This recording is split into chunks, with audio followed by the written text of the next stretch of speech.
दोस्तों नमस्कार।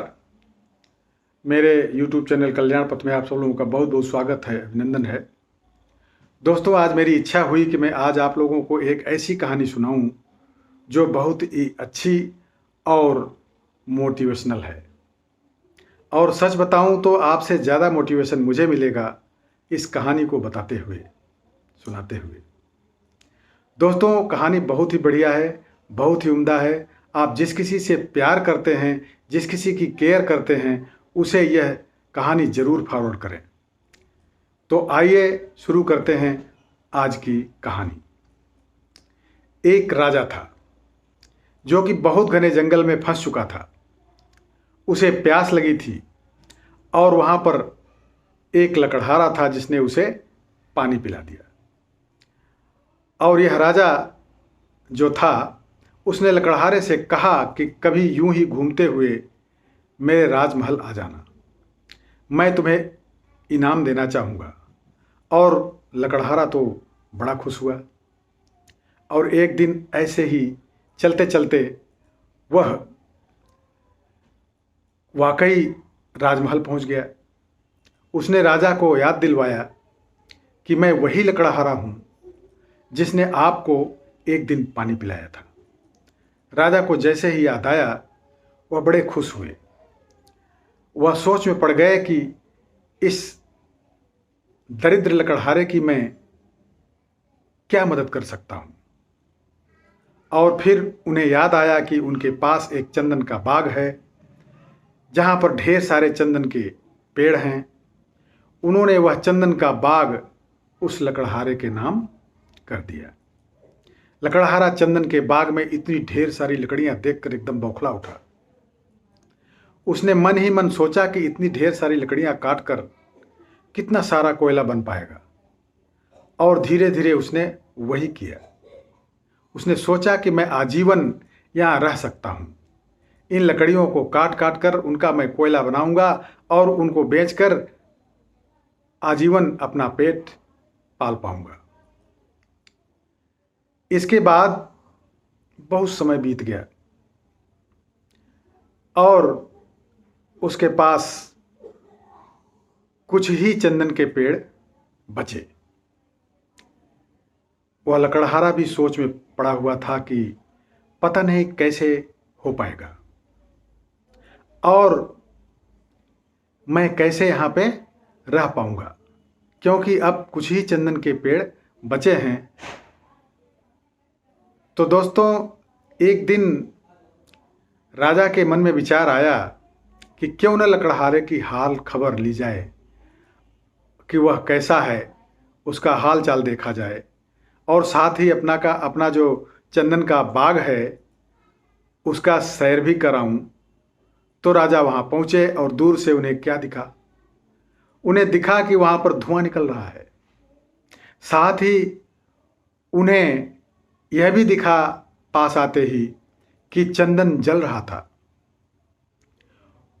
वह जगह जो थी वह बिल्कुल वीरान हो चुकी थी, बंजर हो चुकी थी। बहुत ही कम पेड़ बचे थे। उन्होंने उस लकड़हारे को देखते ही पूछा कि यह तुमने क्या कर दिया? लकड़हारे ने जैसे ही राजा को देखा वह उनका सत्कार करने के लिए उठा और इतने में राजा ने उससे पूछा कि यह तुमने क्या किया है?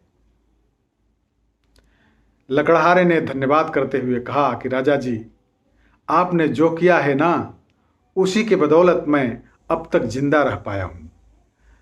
पर अब बहुत ही कम चंदन के पेड़ बचे हैं।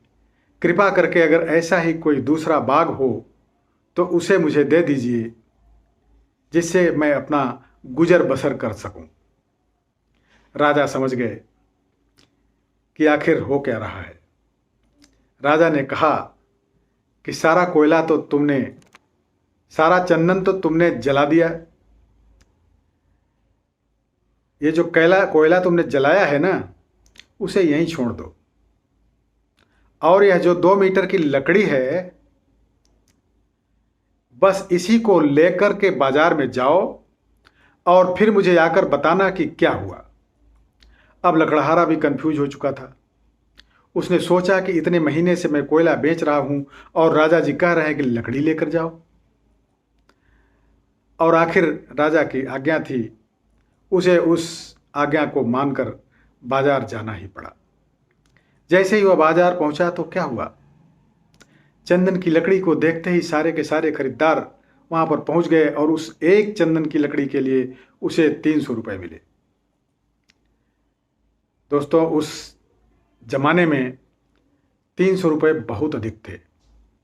उसे लगा कि यह तो कोयले से कई गुना अधिक मिल गया, वह भी सिर्फ 2 मीटर लकड़ी के लिए। जब वह वापस आया तो उसकी आंखों में आंसू थे और रोते हुए उसने राजा से कहा कि यह मैंने क्या किया। तो दोस्तों, इस कहानी को मैं यहीं रोकूंगा। यह चंदन का भाग जो है, चंदन का जो बाग है, वह हमारा शरीर है और हमारी सांसें जो हैं वह चंदन के पेड़ हैं। जब कुछ ही चंदन के पेड़ बचे होते हैं ना, तो उस समय हमें रियलाइज होता है कि अब तक हम क्या कर रहे थे। चंदन के पेड़ों से हम कोयला बना रहे थे, उन्हें क्रोध, द्वेष, ईर्ष्या और लालच की अग्नि में जला रहे थे। अनमोल चंदन के पेड़ जब कुछ ही बचे होते हैं तो हमें रियलाइज होता है कि ये मैंने क्या कर दिया। दोस्तों, चंदन के पेड़ों में से और नए चंदन के पेड़ बन सकते हैं प्रेम, विश्वास और सहायता से। दोस्तों, मेरी कहानी का शीर्षक जो है कि जिंदगी के हाथ नहीं होते, लेकिन जब वह करारा थप्पड़ लगाती है तो आजीवन याद रहता है। लेकिन यह कोई ज़रूरी नहीं कि थप्पड़ खाने के बाद ही हम सब कुछ सीखें। हो सकता है कि थप्पड़ किसी और को पड़े और सीख हमें मिल जाए। दोस्तों, अगर आपको मेरी यह कहानी पसंद आई तो जिनके लिए आप केयर करते हैं उन्हें ज़रूर से शेयर कीजिए। बहुत बहुत धन्यवाद।